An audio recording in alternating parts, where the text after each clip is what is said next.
MAC21, the top health freedom news from around the world. Today we got a special report. Millions of protesters and human rights activists across the globe took to the streets on Saturday to support freedom and democracy and to take a stand against totalitarian rule and genocide. Demonstrators expressed their anger and defiance in more than 200 cities in 40 countries. Activists says these were the largest democracy and freedom protests ever. In London, tens of thousands packed Trafalgar Square. In France, hundreds of thousands across the country protested against Macron's brutal regime. In New York City, hundreds gathered in Central Park. Reiner Fuellmich, one of the world's leading investigative lawyers, addressed the crowd in London.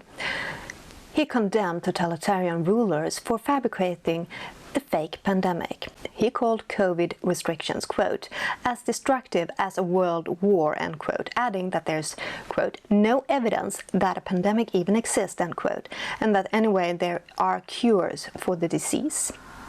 Mr. Fuellmich denounced the, quote, psychopaths, end quote, who are trying to carry out a genocide of the human race, adding that the time has come to stop them. The major corporate media, which operates in conjunction with the world's leading regimes, gave little press coverage to the global democracy and freedom protests.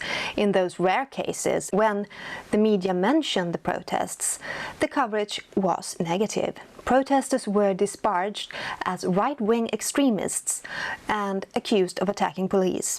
Protesters were also accused of being super spreaders for viruses. In Australia, the regime dealt harshly with protesters, attacking them and arresting dozens. Australia is now one of the most brutal regimes on the planet, and its rulers issued veiled threats for greater repressions in coming weeks. Quote, as far as yesterday's protests go, I am absolutely disgusted. It broke my heart that people had such disregard for their fellow citizens, end quote, said Gladys Berejiklian, the premier of the country's most populous state, New South Wales. However, a close look at the scientific data proves that the region, as well as all of Australia, does not have a problem with COVID and never did. Despite the brutality and threats, human rights activists and democracy protesters promise they'll continue to fight for justice and freedom. More protests are planned in the near future. I'm Tessa from MAC21. Thank you for watching.